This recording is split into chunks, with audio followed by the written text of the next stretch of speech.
오늘 함께 보실 말씀은 출애굽기 26장 보겠습니다. 출애굽기 26장.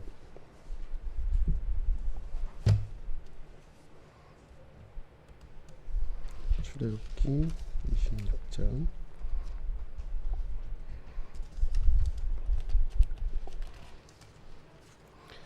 1절부터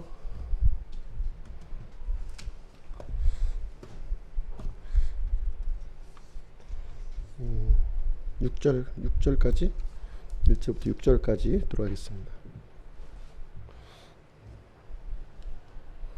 1절부터 6절 한 절씩 읽겠습니다.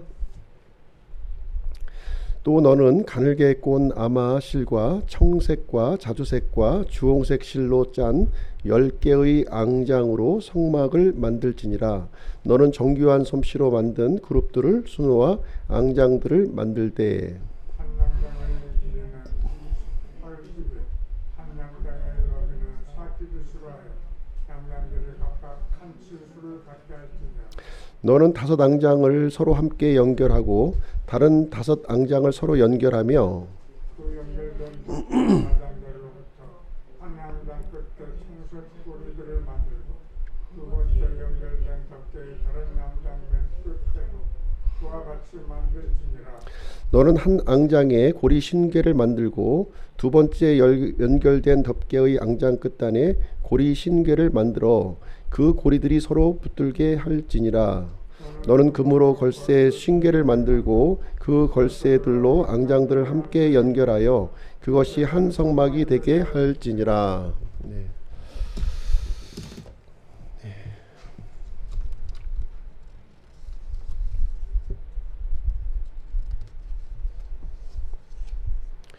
오늘 이 시간에는 성막 강의 7번째 시간 같이 갖도록 하겠습니다.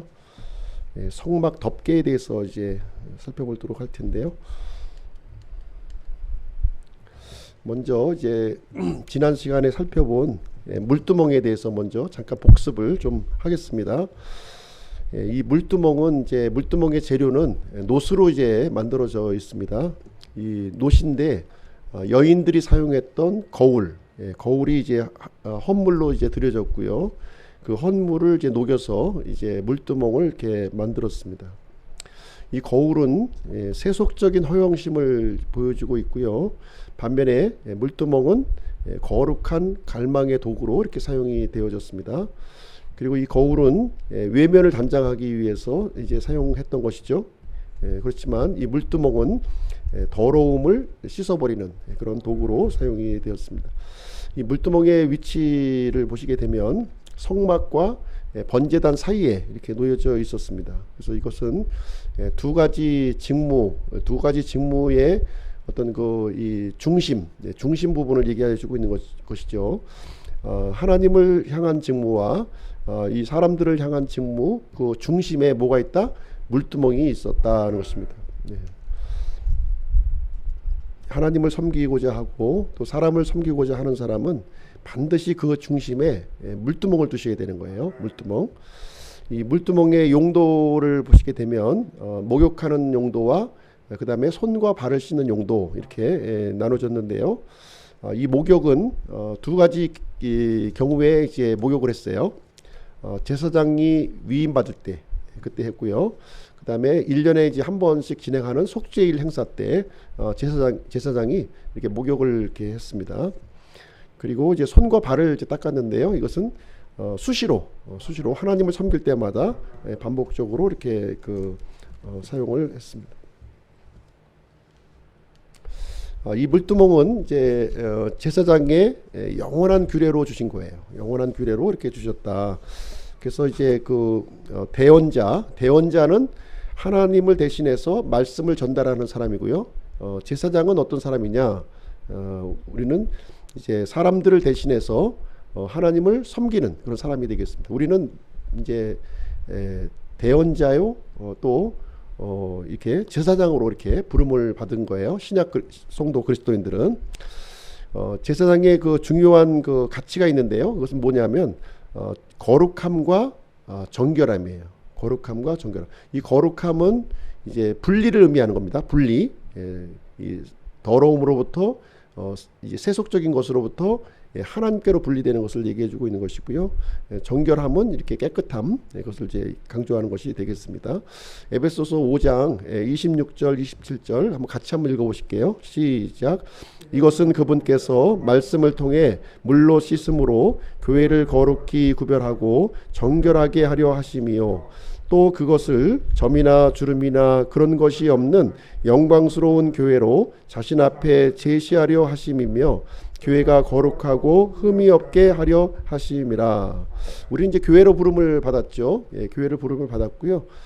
이제 교회로 부름 받은 우리들은 이제 하나님 앞에 이렇게 거룩한 모습으로 구별된 모습으로 우리가 이제 서게 되는데요. 그래서 우리가 이 땅에서 삶을 살아갈 때 이렇게 그 물두멍을 통해서 우리가 거룩함과 정결함을 가져야 될 줄로 생각을 합니다. 자, 베드로 전서 2장 9절도 한번 같이 한번 읽어보실게요. 시작. 그러나 너희는 선정된 세대요 왕가의 제사장이요 거룩한 민족이요 특별 소유 백성이니 이것은 너희를 어둠에서 불러내어 자신의 놀라운 빛으로 들어가게 하신 분에 대한 찬양을 너희가 전하게 하려 함이라. 그래서 우리는 이제 무엇으로 부름을 받았냐면 왕가의 제사장으로 부르심을 받았다는 거예요. 왕가의 제사장이라고 하는 것은 로열 프리스트, 영어로 이제 로열 프리스트죠. 그래서 왕이면서 동시에 우리가 제사장으로 이렇게 부르심을 받았다는 뜻이 이제 되겠습니다. 그 이유는 뭐냐? 그 이유는 하나님을 찬양하기 위해서, 우리를 이제 어둠에서 불러내어서 우리를 빛으로 우리를 들어가게 해주셨는데요. 그렇게 해주신 이 분을 우리가 전하기 위해서, 세상 사람들에게 전하기 위해서 우리가 부르심을 받았습니다. 그래서 어떻게 보면 이제 왕의 기도와 제사장의 기도가 있는데요. 여기 보시면 앤드류 머레이가 이제 책에 기록된 내용이 되겠습니다. 그래서 우리는 왕의 기도를 해야 되고 또 제사장의 기도를 해야 된다는 거예요. 그렇죠? 왕의 기도는 무엇이냐면 하나님의 통치와 다스림이 이루어지도록 기도하는 겁니다. 그리고 제사장의 기도는 사람들의 죄와 불법을 이렇게 하나님 앞에 가지고 가는 그런 기도가 되겠습니다. 이 두 가지 기도가 필요한데 왕의 기도는 보통 이제 우리가 아침에 하는 게 좋겠죠. 아침에 하나님의 뜻이 이렇게 통치되고 지배하고 다스려질 수 있도록 이렇게 기도하고요. 저녁 때에는 우리가 이제 하루 일을 돌아보면서 우리의 잘못된 것들, 이렇게 허물들을 하나님 앞에 가져가는 그런 기도를 해야 될 줄로 생각을 합니다. 우리가 이제 동쪽 문을 통해서 이제 성막으로 우리가 들어가는데요. 제일 처음에 이제 번제단을 만나게 되죠. 번제단. 그리고 이제 그 다음에 물두멍을 우리가 만나게 되는데 물두멍까지 우리가 좀 살펴보았고요. 그 다음에 이제 성소와 지성소 쪽으로 우리가 이제 들어가게 됩니다. 그래서 이 성소와 지성소를 이제 덮고 있는 이 지붕이 있습니다. 지붕. 오늘 이 시간에는 이 지붕, 성막의 지붕에 대해서 함께 살펴보는 시간을 갖도록 하겠습니다. 성막에는 이제 세 영역으로 구분되는데요. 세 영역. 그러니까 이제 뜰이 있고요. 뜰이 있고, 그 다음에 성소가 있고, 지성소가 있고, 이렇게 세 영역으로 이렇게 구분이 됩니다. 이 세 영역은 이 사람에게도 적용이 가능하죠. 그래서 사람의 뜰에 해당되는 부분이 사람의 몸이고요. 성소에 해당하는 부분이 사람의 혼이 되겠습니다. 그리고 지성소에 해당되는 부분이 사람의 영이에요. 그래서 우리가 이제 이제 동쪽 문을 통해서 성막 안으로 들어가죠. 성막 안으로 들어가게 되는데 이 문 바깥을 우리는 이제 세상이라고 하는 거죠. 세상이고 또 이 문 안쪽은 이제 하나님의 임재가 있는 그런 장소가 되겠습니다. 그래서 이제 이 뜰에 들어간 이제 신자들을 육신적인 신자라고 그러는 거예요. 육신적인 신자. 이제 죄사함만 받은 거죠. 죄사함만 받은 상태고, 그다음에 이 성소 안으로 들어가 있는 신자를 바로 혼적인 신자라 우리는 부릅니다. 그리고 지성소 안까지, 지성소까지 안까지 들어갔을 때 영적인 신자로 이렇게 구분을 볼 수가 있습니다. 그래서 하나님께서 원하시는 것은 이렇게 뜰만 밟고 있다가 가는 신자가 아니라 이 성소 또 안으로 들어가고 또 지성소 안까지 이렇게 들어가는 하나님의 이 영광을 속에 들어가는 것을 하나님께서는 요구하신다는 것이죠.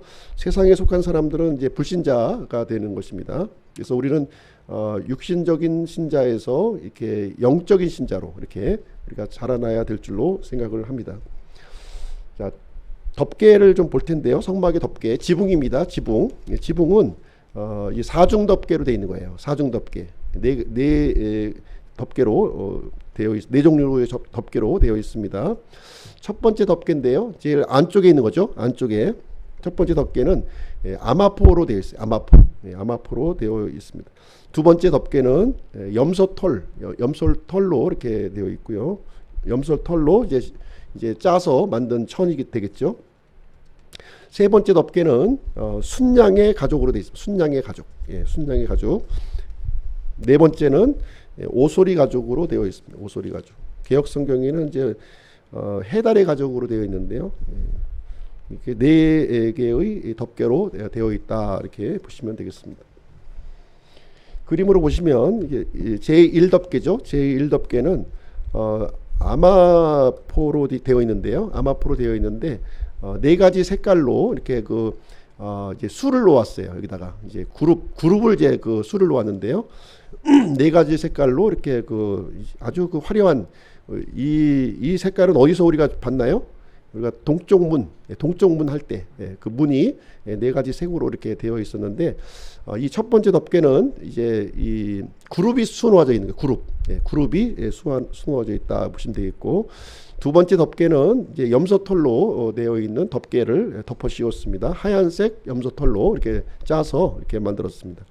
세 번째 덮개는 순양의 가죽인데요. 순양의 가죽은 붉은색으로 이렇게 붉은색 물을 들인 순양의 가죽입니다. 그래서 붉은색으로 되어 있고요.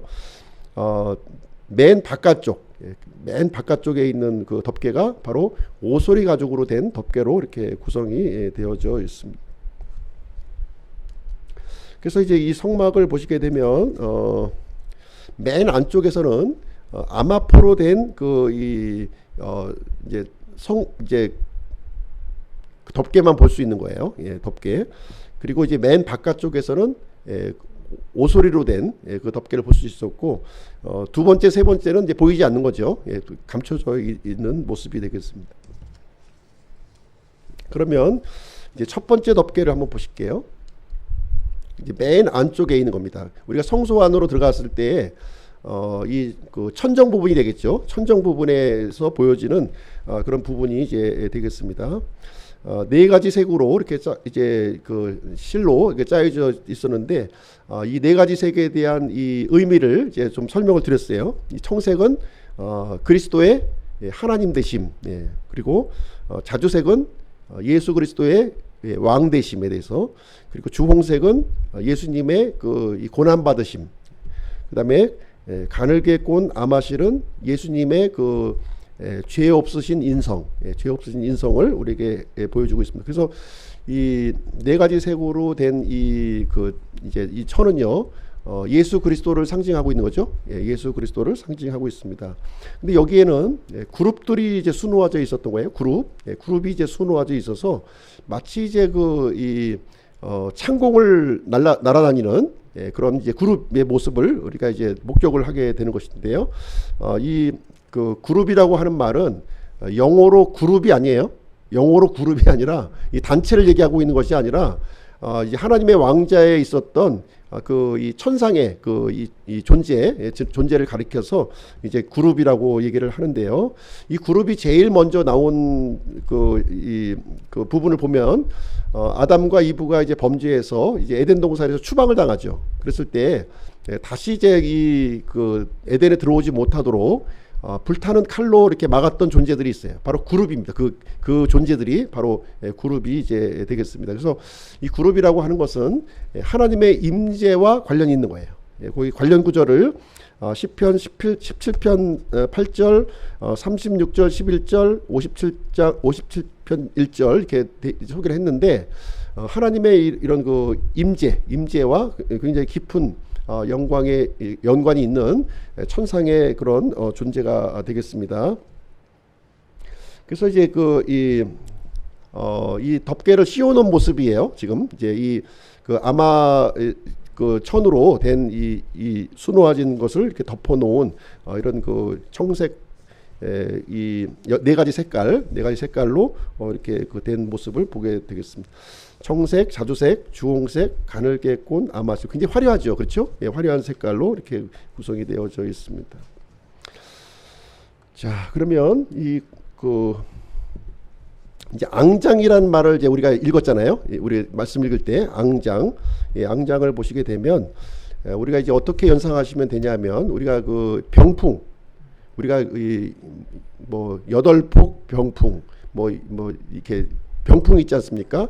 그 하나를 이제 앙장으로 보시면 될 것 같아요. 그 하나를 이렇게 쉽게 생각할 때 그렇게 보시면 되는데 10폭으로 되어 있다는 10폭으로 되어 있고요. 이 10폭은 또 5폭으로 또 나눠져 있는 거예요. 5폭씩은 또 연결되어 있는 거예요. 그래서 10폭이 한꺼번에 연결된 것이 아니라 5폭 이것이 두 개가 또 이렇게 고리를 통해서 연결할 수 있는 구조로 이렇게 되어져 있다는 것입니다. 그래서 한 앙장의 그 크기를 보시게 되면 길이가 28규빗 이렇게 돼 있어요. 그러면 이게 미터로 환산하면 어떻게 되죠? 반으로 나누면 된다고 그랬죠. 14m예요. 14m가 되는 것이고, 그리고 너비는 4규빗, 그러니까 2m가 되는 거죠. 14m, 2m가 한 앙장의 크기예요. 한 폭, 병풍 한 폭의 크기다 이렇게 보시면 되겠고요. 근데 이것이 10개니까 4규빗 곱하기 10 하면 40규빗이죠. 40규빗. 20m가 되는 거예요. 한쪽 짧은 쪽은 14m, 긴 쪽은 20m 그렇게 구성이 됩니다. 그래서 이것이 두 부분으로 이렇게 나눠져 있어 가지고 서로 연결하도록 이렇게 구조가 되어 있습니다. 그래서 이 앙장 끝부분에는 청색 고리를 다른 거예요. 청색 고리를 몇 개? 50개를 쭉 이제 연결해서 달았고요. 또 이쪽 반대편에도 50개를 또 이렇게 달아서 총 몇 개의 고리가 있냐면 100개의 고리가 있는 거예요. 50개, 100개가 있고요. 그 사이를 이제 걸쇠로 이렇게 묶은 거죠. 이 걸쇠는 금으로 되어 있어요. 금걸쇠로 이렇게 묶어서 전체가 이제 한 앙장이 되도록 이렇게 이제 되어져 있는 그런 구조가 되겠습니다.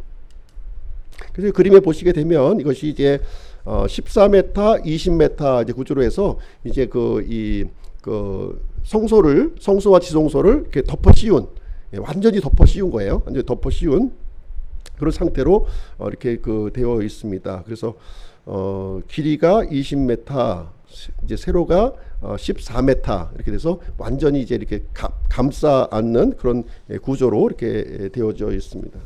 그래서 이 첫 번째 이 덮개의 중요한 의미는 무엇이냐면 둘이 하나로 되어 있다는 거. 양쪽 편이 하나로 이렇게 서로 연결되어 있다는 것이죠.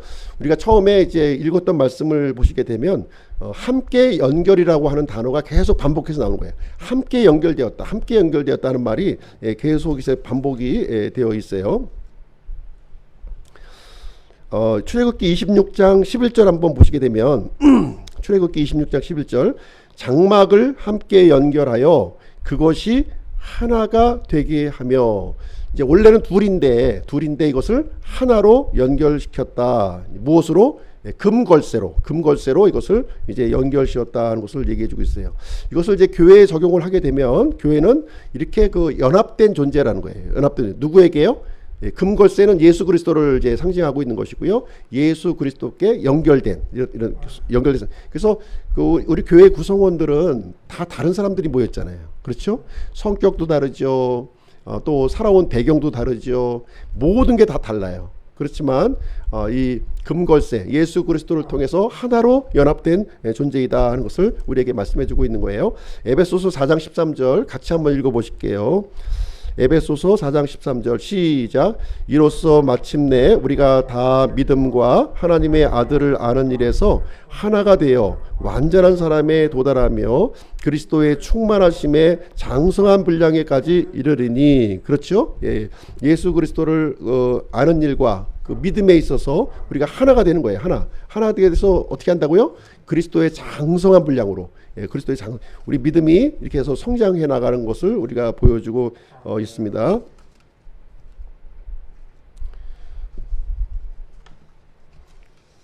자, 그러면 이제 두 번째 덮개 한번 보실게요. 두 번째 덮개를 보시게 되면 출애굽기 26장 7절부터 13절인데요. 이 두 번째 덮개는 뭐로 되어 있느냐? 염소털로 되어 있어요. 염소털. 예, 염소털로 이렇게 이제 짜서 만든 이제 천이 되겠습니다.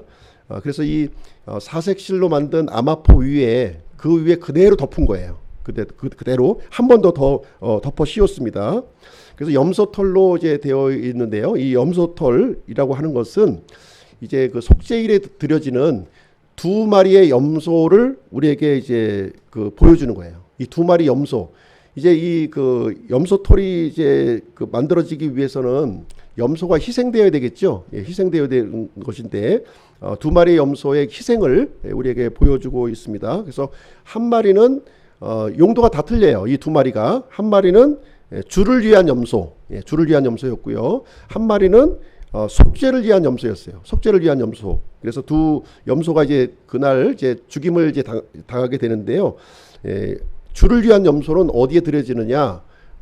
이게 언약궤에 이 피가 뿌려지는 거예요. 죽임을 당해서 언약궤에 이제 피가 뿌려져요. 이 몸은 번제단에 불태워지고요. 흘려진 그 피는 이제 대제사장이 지성소의 안으로 들어가서 언약궤에 이렇게 피를 뿌려지는 용도로 이렇게 드려지게 됩니다. 그리고 한 마리는 속죄를 위한 염소가 또 하나 있는데요. 이 한 마리는 특이하게 죽임을 당해요. 어떻게 죽임을 당하냐면 이제 개역 성경에는 아사셀 염소로 나와 있어요. 아사셀 염소. 이것이 광야 염소라고 하는 뜻인데 속죄를 위한 염소입니다. 그러니까 속죄를 해결하는 방식이 두 가지가 있다는 거예요. 하나는 이제 피를 뿌려주는 것이고 또 하나는 이렇게 반대편으로 동이서에서 먼 것 같이 이렇게 반대편으로 이제 버려지는 것을 얘기하고 있는 거예요. 그래서 이 염소는 광야 끝에 이렇게 끌고 가서 이제 완전히 이게 눈에 안 보일 때까지 이렇게 낭떠러지에 던져서 죽여버리는 이런 이 행사를 그때 진행하게 됩니다.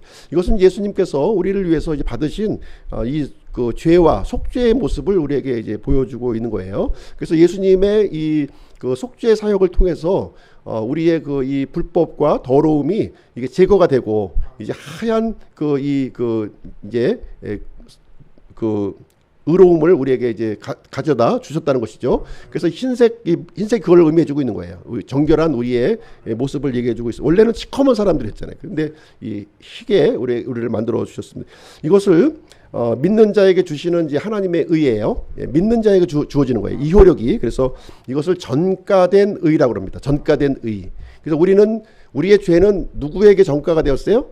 예수님에게 전가가 됐잖아요. 예수님에게. 그리고 예수님의 의는 누구에게 전가가 됐어요? 우리한테. 예. 우리의 죄는 예수님에게 넘겨드리고 그 예수님의 의는 우리 안으로 넣어주심으로 말미암아 하나님께 받아들여질 수 있는 그 하나님의 의를 우리에게 제공해 주셨다는 것을 여기서 두 번째 그 덮개가 우리에게 알려주고 있는 그런 내용이 되겠습니다.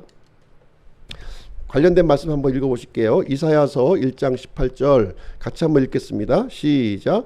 주께서 말씀하시느니라. 이제 오라. 우리가 함께 변론하자. 너희 죄들이 주홍 같을지라도 눈같이 희게 될 것이요 진홍같이 붉을지라도 양털같이 되리라. 예수님께서 우리를 위해서 흘리신 그 피 때문에 우리의 죄가 이렇게 양털과 같이 눈과 같이 희게 되었다, 이 얘기를 해주고 있는 거예요. 시편 103편 12절 한번 같이 읽겠습니다. 시작. 동이 서에서 먼 것 같이 그분께서 우리의 범법들을 우리에게서 멀리 옮기셨으며, 그래서 아사셀 염소를 얘기하고 있는 거죠. 광야 염소. 우리의 죄를 이렇게 넘겨 받으셔서 이제 하나님의 눈 앞에서 아주 사라지게 죄를 사라지게 만들어 주셨다는 것이 되겠습니다. 그래서 이제 이렇게 흰 염소털로 된 장막을 덮개를 이렇게 두 번째로 덮어 씌우게 되었습니다. 그러면 이제 이 크기를 한번 볼게요. 두 번째 이를 보시게 되면 첫 번째 덮개보다는 좀 사이즈가 커요. 첫 번째 우리 그룹이 선호하진 그 덮개보다는 조금 사이즈가 더 크다. 예, 크다는 것입니다. 보시게 되면 10폭으로 되어 있었다고 그랬죠, 아까요. 10폭. 예, 앙장은 똑같아요. 앙장은 똑같은데 10폭으로 되어 있는 거예요. 근데 이 염소털로 된 것은 11폭. 11폭이 틀린 거죠. 11폭. 그리고 또 가로가 좀 또 틀려요. 가로가. 예, 전에는 28큐빗해서 14m였거든요. 14m인데 지금은 이제 30큐빗해서 15m라는 거예요. 예, 15m. 그리고 2m씩 11폭이니까 이제 22m. 예. 앞전에 20m였죠. 2m가 더 늘어났고요. 그리고 이제 이쪽은 1m가 더 늘어난 거예요. 가로 쪽은 1m가 더 늘어났고 이 길이폭은 2m가 더 늘어난 그런 상황이 이제 되겠습니다. 그러니까 첫 번째 덮개를 완전히 뒤집어 씌우고도 남는다는 거죠, 그죠? 예, 여유 있게끔 이게 덮여지는 그런 상태를 얘기해주고 있습니다. 이것도 역시 두 장으로 돼 있어요. 두 장으로 돼 있어가지고 두 장으로 돼 있어서 이 걸쇠로 이렇게 이제 연결하도록 이렇게 되어 있습니다. 그래서 근데 이제 앞에 첫 번째 덮개는 금걸쇠로 우리가 이제 했어요. 금걸쇠. 근데 요 두 번째 덮개는 금걸쇠가 아니라 녹걸쇠로 한다는 녹걸쇠. 예, 놋걸쇠. 놋걸쇠는 이제 무엇을 의미합니까? 놋에 대해서 말씀드렸지만 놋이 의미하는 바는 심판, 저주를 의미하는 거예요. 예수님께서 우리 대신 저주 받으시고 심판 받으신 그 모습을. 그러니까 성막에 좀 들어갔을 때 바라볼 때는 금고리만 보이는 거죠. 금걸쇠, 금걸쇠만 보여주셔서 예수님의 이 신성에 연합된 존재로서 우리를 보여주고 있고요. 두 번째 그 위에 덮여진 것은 놋걸쇠예요. 그래서 이것은 우리를 위해서 받으신 예수님의 희생과 고난, 그것을 이제 상징을 해주고 있다 이렇게 보시면 되겠습니다. 이렇게 해서 첫 번째 덮개, 두 번째 장막을 이제 살펴보게 되었고요. 그러면 이제 이어서 이렇게 고리로 연결되어 있으니까 비가 오면 어떻게 되겠어요? 비가 오면 비가 새죠. 비가 새죠. 이제 비가 새지 않도록 해야 될 거 아니겠습니까? 비가 새지 않기 위해서 세 번째 덮개를 하는 거예요. 세 번째 덮개. 세 번째 덮개를 하는데 세 번째 덮개를 소개해 드리겠습니다.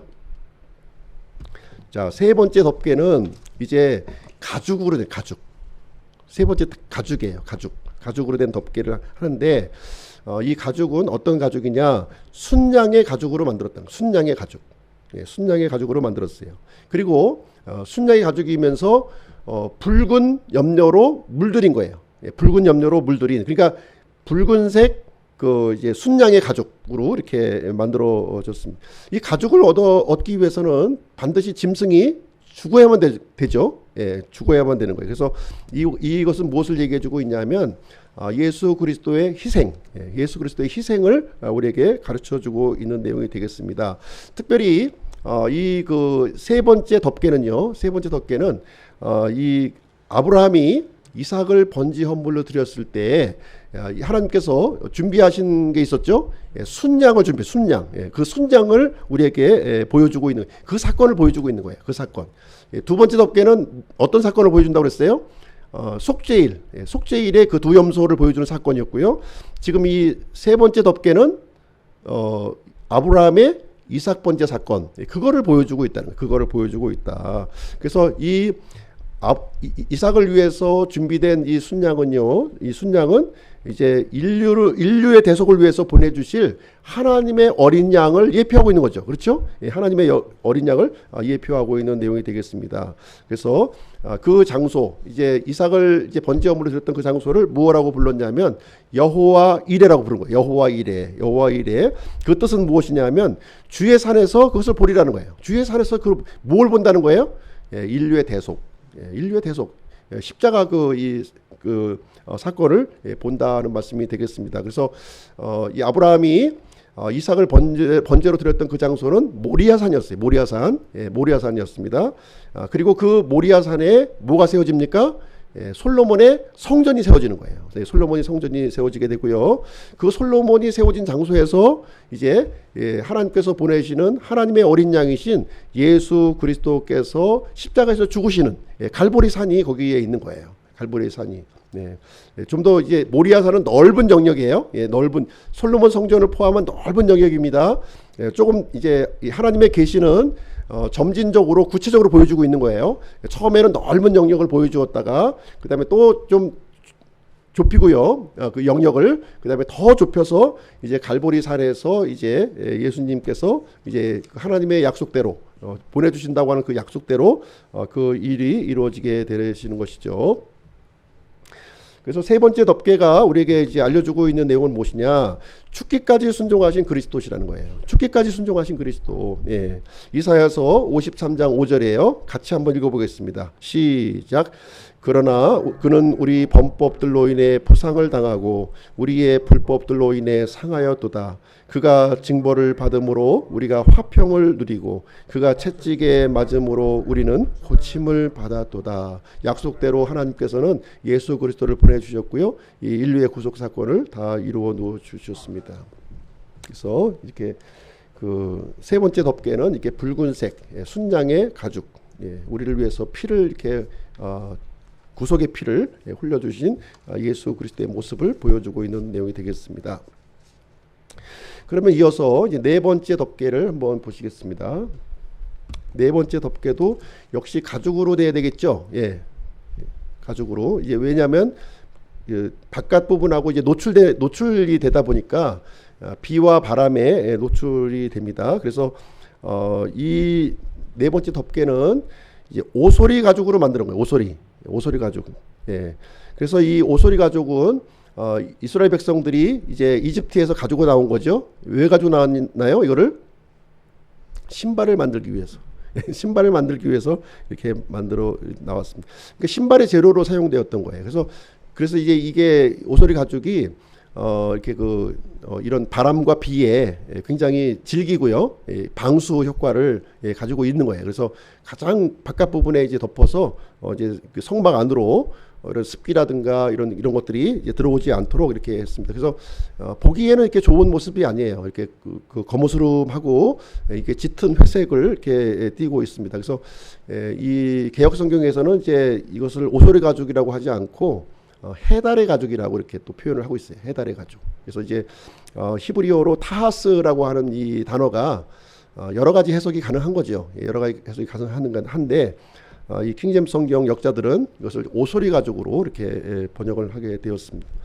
그래서 이 모습은 이제 이 바깥쪽에 있는 이 덮개의 모습은 참 볼품이 없는 그런 모습이다 보니까 이제 사람의 몸으로 오신 이 성육신하신 예수님의 모습을 이렇게 우리에게 보여주고 있는 거예요.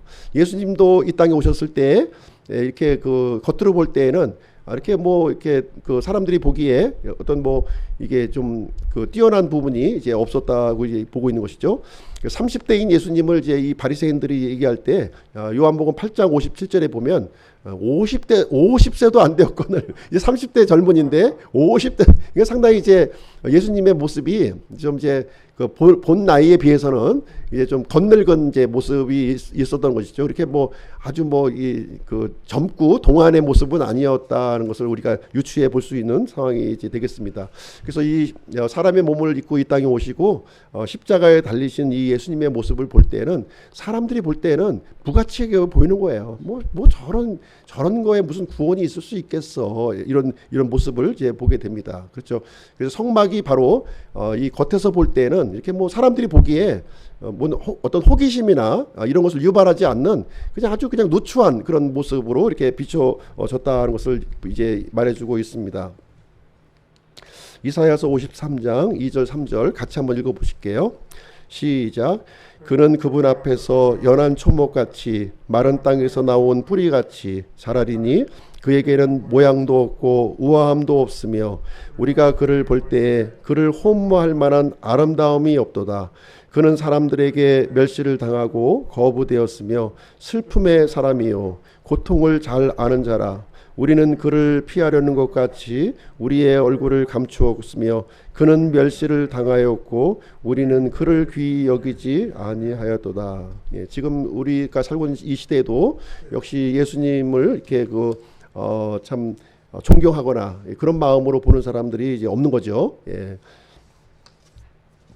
그래서 이 모습은 이런 식으로 뭐 정확하게 요 모습이다 이렇게 볼 수는 없겠지만 이제 별로 이제 이렇게 좀 가치를 못 느끼게끔 이렇게 좀 우중충한 모습의 덮개를 이렇게 하고 있게 되었습니다. 멀리서 보았을 것 같다는 거예요. 밖에서 보았을 때요. 골로새서 2장 2절 3절도 제가 한번 읽어드리겠습니다. 이것은 그들의 마음이 위로를 받고 그들이 사랑 안에서 함께 결합되어 깨달음에서 오는 충만한 확신에 모든 부요함에 이르며 하나님과 아버지와 그리스도의 신비를 인지하는 데 이르게 하려 함이라. 그분 안에는 지혜와 지식의 모든 보화가 감춰져 있느니라. 그래서 겉으로 볼 때는 이렇게 별로 저기 하지만 이제 그 안으로 우리가 들어가면 들어갈수록 이제 보화와 이런 이 보물들을 우리가 이제 발견하게 된다는 것을 말을 해주고 있습니다. 그래서 마귀는 지금 이 순간에도 예수님께 드리는 이런 시간, 제물, 이런 봉사를 허비라고 그래요. 허비다. 무가치한 일에 왜 하느냐 이렇게 얘기를 합니다. 그러나 주님의 내적 가치를 발견한 사람들은요 그렇지가 않죠. 더 귀한 것들을 더 임재 가운데 들어가려고 하는 그런 우리가 자세를 갖게 된다는 것이 되겠습니다. 그래서 이제 네 가지 덮개를 같이 이제 살펴봤는데요. 이런 식으로 이제 사중 덮개의 구조로 이제 성막이 이제 되어 있다 보시면 되겠습니다. 이제 맨 위에서 이렇게 안으로 이렇게 들어가 보시게 되면요, 맨 바깥쪽에는 이렇게 맨 바깥쪽에는 오소리 가죽으로 이렇게 되어 있고요. 이것은 볼품없는 그리스도의 모습이에요. 그리고 그 가죽을 이제 이게 제끼면 붉은 물을 들인 순양의 가죽이 이제 나오게 되는 것이죠. 이것은 우리를 위해서 대속의 피를 흘리신 그리스도의 모습을 보여주고 있는 것이고요. 그것을 또 벗겨내면 흰 염소 털로 짠 이 천이 나오는 것이죠. 그것은 예수 그리스도의 대속의 죽음을 통해서 우리에게 전가된 하나님의 의를 우리에게 보여주고 있습니다. 그 다음에 그것을 이제 또 덮고 들어가게 되면 사색 실로 이렇게 짜여져 있는 아마포천, 이것은 예수 그리스도의 영광스러운 모습을 우리에게 보여주고 있는 거예요. 점점 들어가면 들어갈수록 하나님의 영광의 그 모습에 우리에게 접근을 하게 되는 것이죠. 자, 오늘은 이제 이렇게 성막의 지붕에 대해서 우리가 다 같이 살펴보게 되었습니다.